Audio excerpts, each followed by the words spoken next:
नमस्कार।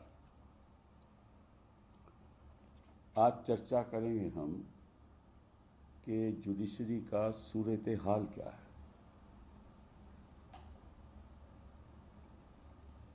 और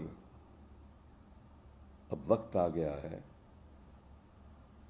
जुडिशरी को दिखाने का कि आपका सूरत हाल क्या है। उनको हम आईने से दिखाएंगे। आपको मालूम है कि उमर खालिद की जो बेल पिटीशन थी वो अभी बर्खास्त हो गई हाई कोर्ट से, और उमर खालिद 4 साल 11 महीने 15 दिन हिरासत में रहा और अभी वक्त और लगेगा। लगभग 2 अपील फाइल की गई हैं 2022 में और 2025 में, खारिज हो गई।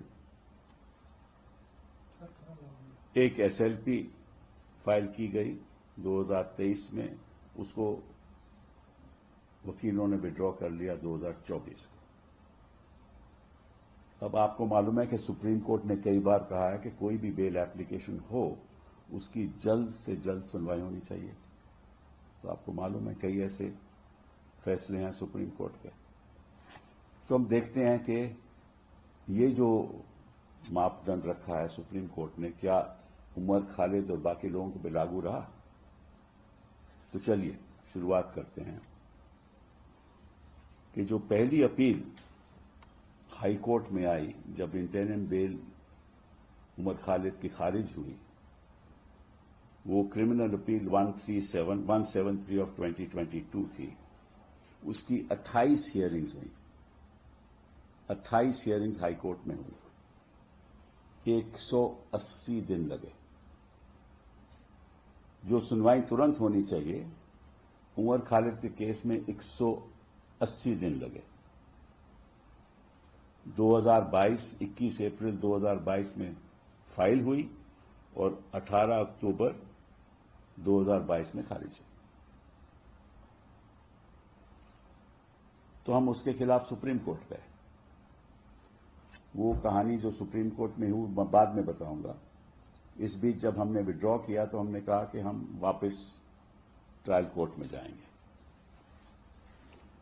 फिर एक क्रिमिनल अपील फाइल हुई 613 ऑफ 2024, फिर वो हाई कोर्ट में आई। उसको 407 दिन लगे सुनवाई करने में और खारिज होने में। और ताज्जुब की बात यह है कि पहले वो एक डीबी पे आई, मैं जजेस का नाम नहीं लेना चाहता,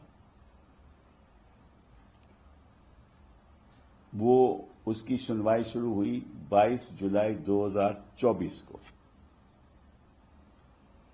और 9 जुलाई 2025 को सुनवाई खत्म होकर ऑर्डर रिजर्व हो गया, लेकिन फैसला नहीं आया। आपने सुनवाई भी कर ली, आपने ऑर्डर रिजर्व भी कर लिया, लेकिन फैसला नहीं आया। अब ये तो सवाल उठता है ना, क्यों फैसला नहीं आया? चलिए, वक्त बर्बाद हो गया। उमर खालिद जेल में रहा और आरोप वकीलों पे लग रहा है। फिर एक और बेंच के पास गया, वो भी डिवीजन बेंच था। उन्होंने कहा कि हम नहीं सुनेंगे। अब भाई क्यों नहीं सुनोगे आप? क्या ऐसी बात है? अब वक्त आ गया है कि जजेस को बताने के लिए कि हम क्यों नहीं सुनेंगे।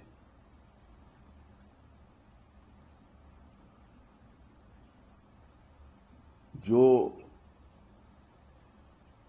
शख्स उनके पास गया है राहत के लिए, उसको ये भी तो मालूम होना चाहिए कि जज मेरी सुनवाई क्यों नहीं कर रहा। ऐसा कई बार होता है कि जज कहते हैं मैं नहीं सुनूंगा। भाई क्यों नहीं सुनोगे? तो उन्होंने कहा कि हम नहीं सुनेंगे। پھر یہ تیسرے جج ڈویژن بینچ میں گئی بات، تیسری ڈویژن بینچ پہ، اور تیسری ڈویژن بینچ نے پھر ابھی فیصلہ کیا. ابھی آپ نے دیکھا تو اس بات کو 407 دن ہو گئے. تو جو سنوائی ترنت ہونی چاہیے وہ 407 دن کے بعد ہوئی. اور آروپ ہے، ایک ہمارے چیف جسٹس صاحب نے آروپ لیا ہے کہ ہم تو وکیل وڈرا کرتے تھے، اب ہم وکیل تو نہیں وڈرا کر رہے ہیں، تو کیوں نہیں فیصلے ہوتے جلدی؟ اور کیا عمر خالد ایک ایسا خاص شخص ہے کہ ان کے میٹر میں، اور باقی بھی جو یوا لوگ ہیں، بچیاں ہیں، لڑکے ہیں، ان کا بھی ایسا ہی حال ہے. یہ تو میں ایک ادھارن کے طور پہ آپ کے سامنے کچھ پکش رکھ رہا ہوں. چلیے اب آتے ہیں سپریم کورٹ میں کیا ہوا. سپریم کورٹ میں پہلی بار جب یہاں ڈویژن بینچ نے ڈسمس کیا 2022 میں، تو ہم سپریم کورٹ گئے. وہ کرمنل اپیل 173 آف 2022، وہ بھی وہاں 272 دن پینڈنگ رہی. 272 دن. پہلی بار آئی وہ 18 مئی 2023 کو. 13 ہیئرنگز ہوئی 18 مئی 2023 کو، ٹھیک ہے. اور وہ بینچ تھا جسٹس بوپنا اینڈ ہیما کوہلی. پھر آئی وہ 12/7/2023 کو. اس بار بینچ تھا جسٹس بوپنا اینڈ ایم سندریش. اس بیچ کیوں نہیں سنوائی ہوئی؟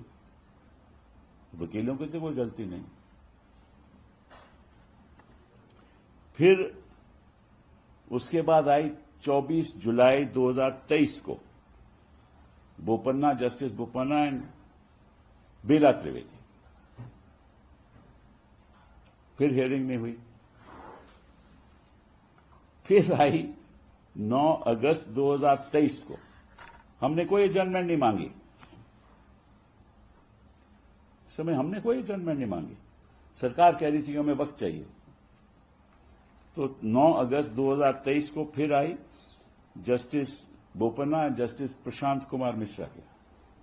پرشانت کمار مشرا نے کہا میں نہیں سنوں گا. وکیل کی تو کوئی غلطی نہیں تھی.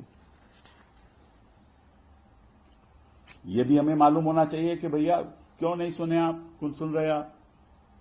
کوئی بات تو ضرور ہوگی نا، کوئی خاص بات ہوگی جو ہمیں معلوم نہیں. لیکن جو وہاں گیا ہے، جس نے یاچیکا ڈالی ہے، اس کو معلوم ہونا چاہیے کہ کیوں نہیں جج صاحب میری بات سن رہے. پھر 18 اگست 2023 آئی انیرودھ بوس اور جسٹس بیلا تریویدی کے یہاں. پھر وہ 5 ستمبر 2023 کو آئی. اس بیچ میں کیا ہوا کہ ایک ہیئرنگ میں، وہ میں آپ کو اسپشٹ روپ سے بتانا چاہتا ہوں، ایک ہیئرنگ میں